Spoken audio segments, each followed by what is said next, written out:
Hey there, my name is Shane Craddock, and this is the Inner Edge podcast, where I share a different take on how to lead and live a sustainable, high performance life.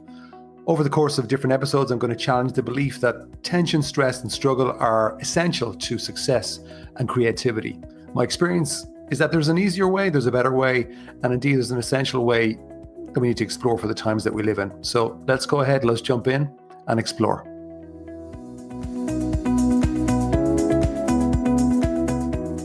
It's a fascinating thing to me that you could get through several months of maybe the toughest time of your life. You could lead your business through an absolute, I was going to say S word, well, SH1T storm, so a bad storm. And you can come out the other side intact, even stronger, wiser, but you can still feel that something is wrong. And I've seen that in my life. I've seen it also a lot with my clients. And it's what I want to talk about today, because I think one of the hardest parts of leadership, it isn't always the challenges in front of us. It's the sneaky questions at the back of your mind that kind of creep in there after the storm has passed, after the tough time has passed.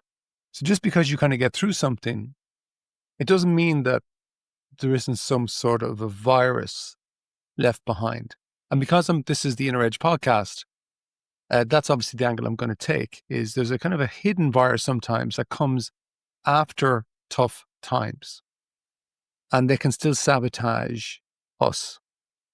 And what I want to point to today is that in my own experience, it's not the circumstances or the trauma that drag us down. It's those questions inside that we keep on asking ourselves without actually sometimes realizing it. So very often it's just unconscious. We don't really see that we're doing this in our minds. And I'm going to flag two particular questions that I think hold people back more than anything else. And you could be in business, you could be in sport, but even you could be in any context really as a parent, anything. Because these two questions I would think lead to this kind of overthinking that is very detrimental to not just being at your best, but really to having a nice quality of life.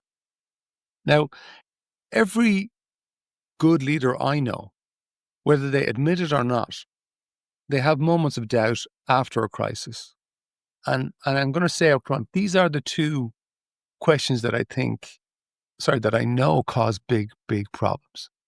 So the first one is, what if I slip back into that mood again?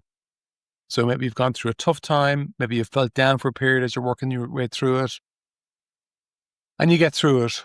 But at the back of your mind says, I hope I don't go back there again. Or what if I go back there again? Ooh. Of course, it doesn't want to go back towards pain. But as you've heard me say many times, if you listen to this podcast, you're not your mind, you have one. And this is a classic case of being wary of what your mind is saying, because the mind will be afraid of pain. As I'm recording this, I've literally just come back from a sauna and a cold plunge pool. And it always amazes me, because I really enjoy it. But it always amazes me that sometimes the mind, like the inner voice, is just like, I just don't want to get into that cold bath, but you do it. So you can override the mind. Why? Because I have a mind. It's not my mind. I am not my mind. So I can override it. And it's the same thing as if the question comes in like that, what if I slip back into that state again? And it's a universal question. And then the second hidden question that I've come across with clients and myself, and very much started with recognizing it in myself first, so it's easier to see it in other people, is, when you go through a tough time and maybe feeling down, you're thinking, am I depressed? Maybe I'm not depressed. Or should I feel this way? No, I shouldn't feel this way. Again, the mind kind of analyzing itself, analyzing you. And then it lands in this question. What if there's something wrong with me? Maybe there is something wrong with me. And then it starts to think about that. And it's a kind of a universal question. And I don't know anybody who hasn't probably experienced that kind of question at some point, but generally comes after a tough time. It can happen in business. It can happen in a personal context. And the one thing we know as humans is that we are going to be tested, and life is a full contact sport. You are going to get kicked, punched. Life is going to sometimes just throw things really heavily at you. And sometimes in a quiet moment by yourself, your mind can land on that question. What if there's something wrong with me?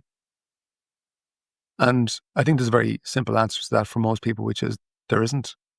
Now, just yesterday, I was chatting to somebody who had navigated a few tough months, the kind of situation that can just blindside you. It's outside your control. As a leader, often you just have to, the buck stops with you. So somebody else had done something, they had to deal with it. It wasn't pleasant. But as they talked it out, I thought they handled it very well. And they kept their business in the right zone. They supported the right people. They held themselves with integrity.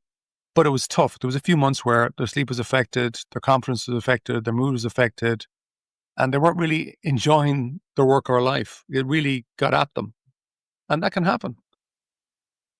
But when we spoke, they admitted that they said that they still didn't feel, even though the situation was clear, they still didn't feel how they thought they should feel.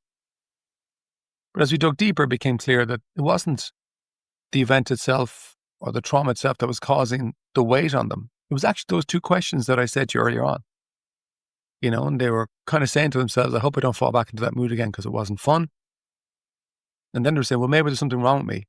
Maybe I need to fix something. Yeah, what do I need to fix? Now, the first one about the mood, it's a trick of the mind. Well, actually, the second one's a trick of the mind too. But the first one, worrying about falling back into a mood or a down spiral keeps you trapped in it. Because moods are natural. If you just let them flow through you, they will just pass through you. They're a bit like the weather. Like it will eventually just pass through you, pass along. The second one, but maybe I need to fix something in myself, is probably more corrosive internally. Like if you're asking what's wrong with me, what do I need to fix? Even just subtly at the back of your mind is compromising yourself. If you're believing that there's any sort of a problem or that you're broken, that's often more damaging than the original problem of even the original trauma.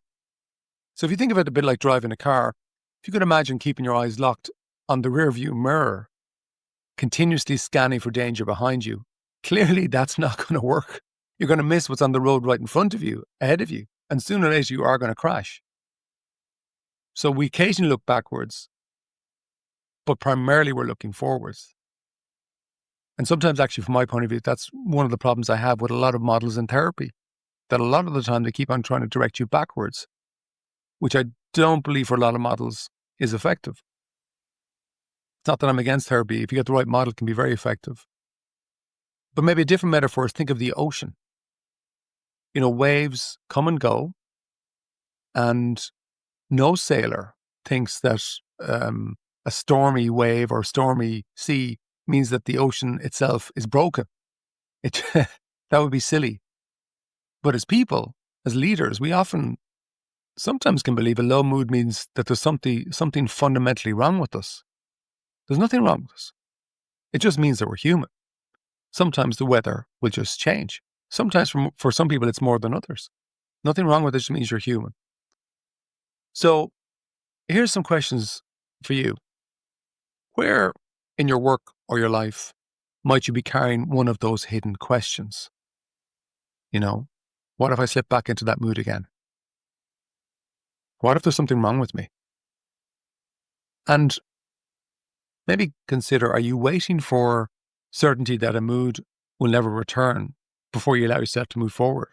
When I was speaking to that person a couple of days ago, it's a very subtle thing, but in a way, because you're kind of thinking about the mood or worrying about the mood that it might come back, you're actually stopping yourself moving into the better mood and actually taking action in your life and your work.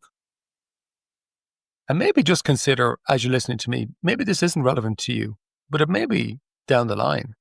But just before we close it out, just check in with yourself at the back of your mind in case this question is valid, that have you been quietly wondering if there's something wrong with you? If there's something that you feel maybe you're afraid to admit to others or that you think you need to get fixed, when in truth, actually, there's nothing wrong with you. You're just human. But you've just fallen into the trap of maybe giving attention and believing something that your mind has been asking. And what could shift for you, for all of us, if we could see those questions that I've mentioned just there for what they are, and the two questions earlier on, that they're just tricks of the mind. What if there's nothing wrong with you at all? The reality is that moods, how we feel, our moods go up and down, they're like the weather, they will change. And they are weather, they're internal weather, they're not our identity. They're not fixed. And if you can see that, in my experience, what happens is you free up energy very quickly.